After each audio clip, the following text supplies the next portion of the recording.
ഇന്ന് നമുക്ക് ഈ റിസ്റ്റ് പെയിൻ ഇല്ലേ, മസിൽ ഇഞ്ചുറി കാരണം ഉണ്ടാവുന്ന റിസ്റ്റ് പെയിൻ പോലെയുള്ള കണ്ടീഷൻസ് ഉണ്ട്. ഇത് നമുക്ക് ആയുർവേദ ബാൻഡേജിങ്ങിലൂടെ എങ്ങനെ പെട്ടെന്ന് ശരിയാക്കാം എന്നുള്ള കാര്യം ഞാൻ ഇന്ന് ഒരു വീഡിയോയിലൂടെ കാണിച്ചു തരാം.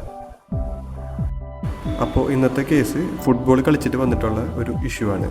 ആൾക്ക് നല്ല പെയിൻ ഉണ്ടായിരുന്ന ഏരിയയിൽ. അപ്പോൾ എക്സ്റേ എടുത്ത് നോക്കിയപ്പോൾ വേറെ കുഴപ്പമൊന്നുമില്ല. അപ്പോൾ മസിൽ റിലേറ്റഡ് കംപ്ലയിൻ്റ് ആണെന്ന് നമ്മൾ കൺഫേം ആക്കി.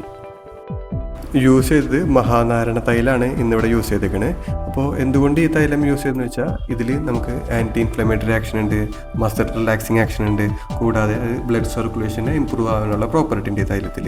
അപ്പോൾ നമുക്ക് ആ ടിഷ്യൂവിലുള്ള നീർക്കെട്ട് കുറയ്ക്കാനായിട്ട് ഇത് ഭയങ്കരമായിട്ട് ഹെൽപ്പ് ചെയ്യും.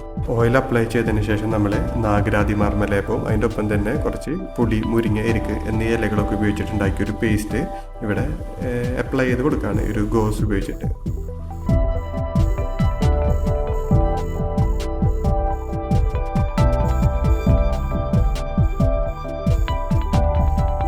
അങ്ങനെ അവസാനം നമ്മൾ എരിക്കിൻ്റെ ഇല ഉപയോഗിച്ച് ഈ ഒരു പേസ്റ്റ് കംപ്ലീറ്റ് കവർ ചെയ്ത് നല്ല രീതിയിൽ ബാൻഡേജ് ചെയ്ത് കഴിഞ്ഞാൽ ഈ പേസ്റ്റ് പുറത്ത് വരാണ്ടിരിക്കാനും ഈ ഒരു കയ്യിൽ നല്ലൊരു മൂവ്മെൻ്റ് ഒക്കെ ഒന്ന് റെസ്ട്രിക്റ്റ് ചെയ്ത് ഒരു റെസ്റ്റ് പോലെയുള്ള കണ്ടീഷനിലോട്ട് ഇത് ഹെൽപ്പ് ചെയ്യും.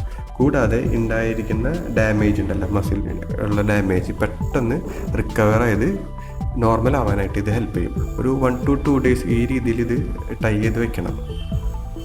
ഇഞ്ചുറി പെട്ടെന്ന് ഹീലാവാനും ഇത് ഹെൽപ്പ് ചെയ്യും. അപ്പോൾ ഓരോ കണ്ടീഷൻ അനുസരിച്ച് നമ്മൾ യൂസ് ചെയ്യുന്ന ഓയിലും നമ്മൾ യൂസ് ചെയ്യുന്ന പേസ്റ്റിനും ഡിഫറൻസ് ഉണ്ടാവും. ഇപ്പോൾ ബോൺ റിലേറ്റഡ് ആയിട്ടുള്ള ഡാമേജ് ആണെങ്കിൽ വേറെ തരം ഓയിലാണ്, ഞരമ്പ് റിലേറ്റഡ് ഇഷ്യൂസ് ആണെങ്കിൽ വേറെ തരം ഓയിലാണ്. ഇത് മസിലായതുകൊണ്ടാണ് നമ്മൾ മഹാനാരായണ തൈലവും നാഗരാതി മർമ്മം പോലത്തെ മെഡിസിൻസ് യൂസ് ചെയ്തത്. അപ്പോൾ താങ്ക് യു.